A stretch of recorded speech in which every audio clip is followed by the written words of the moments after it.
Et on est de retour dans l'émission Arabica avec Marie Navarre qui nous vient du programme Annoncer la couleur pour parler de l'enquête qui a été publiée récemment sur les valeurs des jeunes bruxellois et bruxelloises.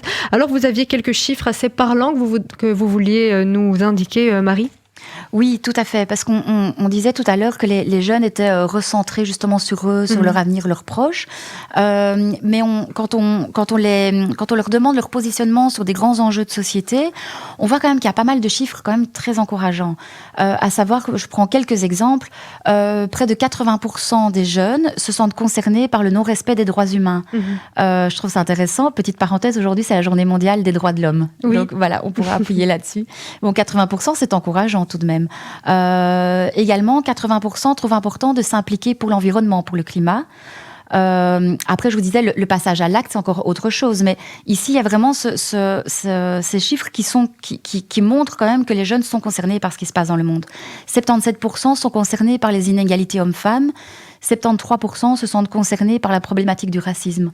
Donc, vous voyez, ce sont tous des chiffres. Après, il y a des choses où on peut mettre une petite mention « peut mieux faire ». Donc, voilà, ils sont concernés par les inégalités hommes-femmes.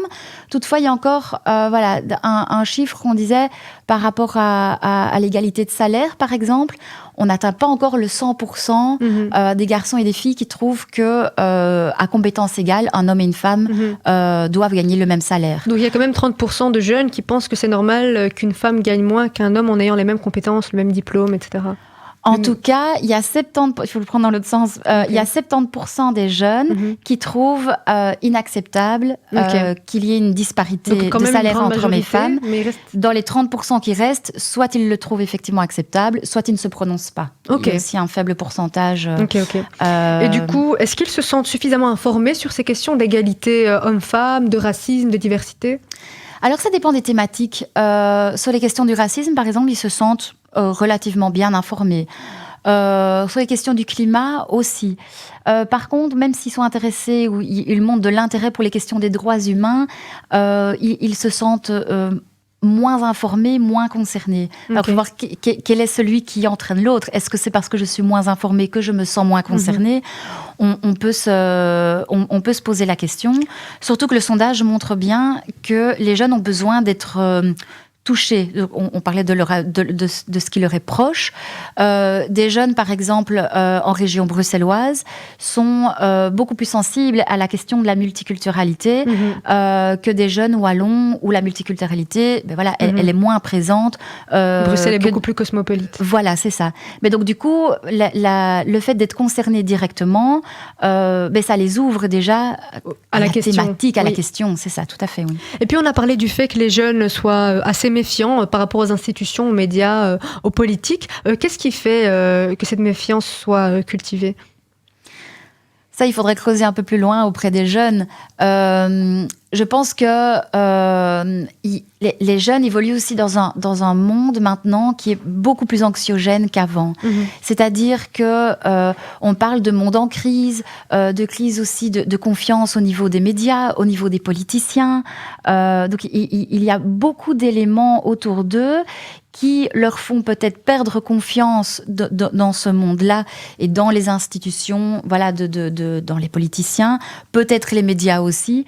Ce qu'il y a, je pense que pour les jeunes, il faut un peu redorer la société, redorer même aussi l'image des jeunes, parce qu'ils sont porteurs vraiment comme on le disait ici, il y a tout un terreau favorable, ils sont porteurs de cette citoyenneté mondiale et ils veulent au final que ce monde, le monde dans lequel ils grandissent, soit plus juste et plus durable. Et vous leur avez également demandé s'ils avaient l'impression d'avoir un pouvoir d'influence. Déjà, qu'est-ce qu'on entend par pouvoir d'influence et puis quels résultats est-ce que vous avez obtenus ?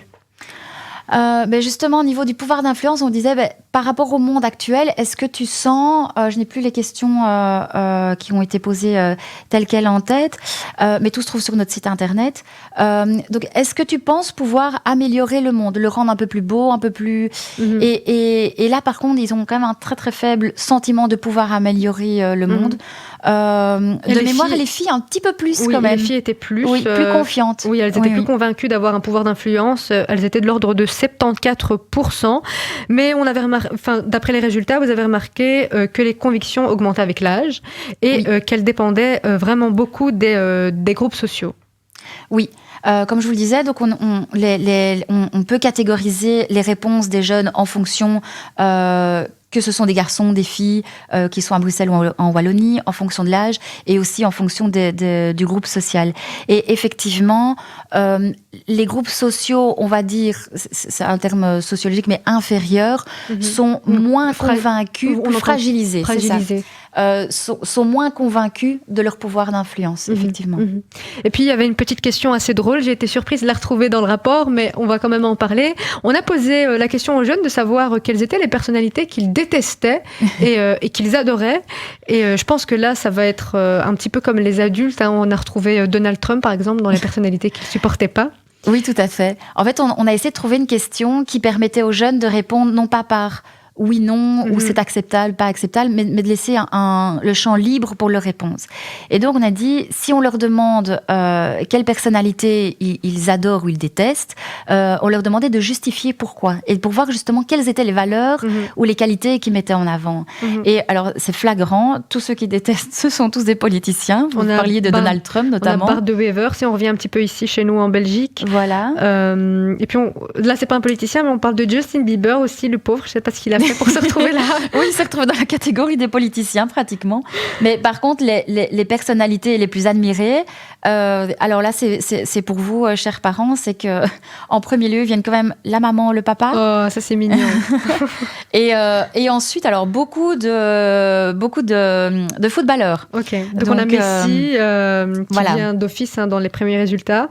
Par contre, Obama vient quand même aussi dans les personnalités admirées. Après, je vous disais, ce ne sont pas une liste auxquelles ils ont dû cocher oui, non. Donc, c'est eux-mêmes qui apportaient les noms. Okay. Mais l'idée, c'était de savoir le pourquoi. Et en fait, dans les réponses que les jeunes apportaient, ça confirme leur réponse ailleurs dans le questionnaire. C'est vraiment une question de confiance. Et donc, ils n'aiment pas les politiciens parce que ils ne peuvent, enfin, ceux qu'ils ont cités, parce que ce sont des menteurs, parce qu'on ne peut pas leur faire confiance. Et à contrario, papa, maman, voilà, ce sont des personnes en qui on peut avoir confiance.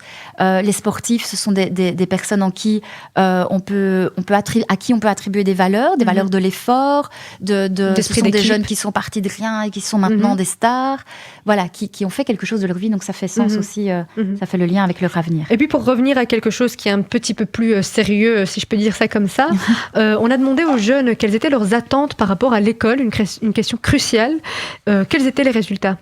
Oui, alors, ce qui est intéressant de voir, c'est que pour un jeune sur 3, l'école est très importante parce que ça leur permet d'apprendre des choses pour devenir des personnes responsables.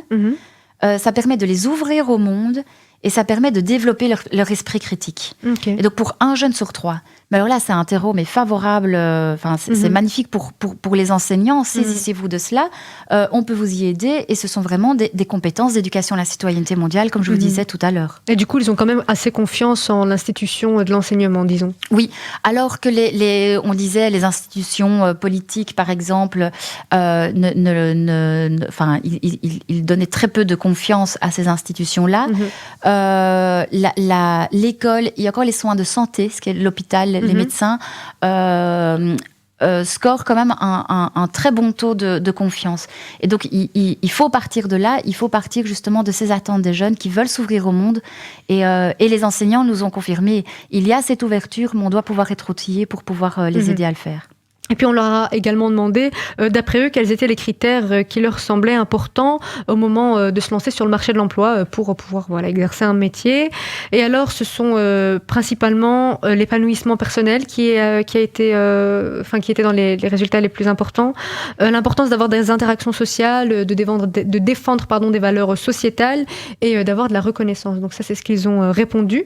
Donc on a fait le bilan un petit peu de ce rapport. On a quand même des résultats où on peut mieux faire.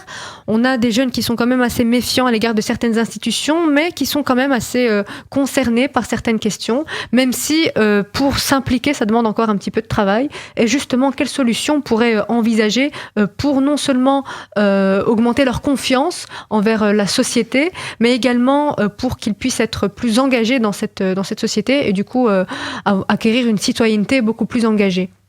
Oui, quand vous dites que faire pour que les jeunes aient confiance, déjà il faut leur faire confiance à eux, à elles. On disait que l'image de la société devait être redorée, mais celle des jeunes également. On peut leur faire confiance, on le voit dans l'enquête, ils ont cette ouverture sur le monde, ils ont encore cette confiance, il faut partir de là. La valeur qu'ils scorent comme étant la plus importante pour eux, c'est le respect. Alors les profs nuancent en disant oui, mais c'est le respect pour moi, madame, vous me devez le respect ou on me doit le respect. Et donc les enseignants disent mais il faut partir de là pour justement les ouvrir déjà. Ok, on te doit le respect, mais comment jouer sur la réciprocité? On va accorder du respect à l'autre, quel que soit l'autre.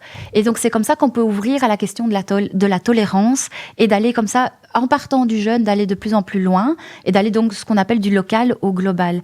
Et donc c'est ça l'idée, c'est de pouvoir partir du jeune tel qu'il est, de l'ouvrir au monde à partir de ce qui lui est proche. De pouvoir aussi, au niveau de l'école, aborder une approche transversale, nuancée. Donc, on ne peut plus aborder les questions, les phénomènes de société, ce qui se passe à partir d'une seule discipline ou d'un seul regard. Il faut pouvoir ouvrir les disciplines, ouvrir à la complexité, et ce qui permet de contrecarrer les discours simplistes, notamment de l'extrême droite, c'est que à un enjeu, un phénomène, on ne peut pas apporter une réponse toute simple. Il faut apporter de la nuance, il faut apporter de la complexité, il faut pouvoir ouvrir à la diversité pour pouvoir enrichir en fait une problématique. Et les enseignants appellent vraiment à pouvoir développer l'esprit critique, et c'est ce que propose justement l'éducation à la citoyenneté mondiale. C'est d'ouvrir les yeux, d'ouvrir les perspectives, comprendre de manière, apporter en tout cas des réponses complexes à des phénomènes complexes. On parlait des phénomènes ou la question de genre, ou la question des migrations. On ne peut plus l'aborder par un petit bout de la lorgnette, il faut pouvoir ouvrir, et les jeunes sont demandeurs de ça, elles sont demandeuses de ça. Merci beaucoup Marie Navarre d'avoir été avec nous dans l'émission Arabica pour parler de ce sujet très important, donc les valeurs de nos jeunes bruxellois, des adolescents de 14 à 19 ans. Je rappelle que vous êtes donc responsable communication et gestion de connaissances au sein du programme Annoncer la couleur, qui est donc un programme qui initie les professeurs à la citoyenneté pour pouvoir justement la transmettre aux élèves dans les écoles. Merci encore. Où est-ce qu'on peut retrouver les résultats de cette enquête ? Merci à vous. Alors, vous pouvez trouver l'enquête au complet ou le résumé en infographie illustrée, qui est peut-être un peu plus court, un peu plus facile à lire, sur notre site www.annoncerlacouleur.be. Merci encore Marie. Quant à nous, on se retrouve dans un instant, chers auditeurs et chères auditrices. C'est l'heure des informations avec Tariq Lahabi. Restez branchés.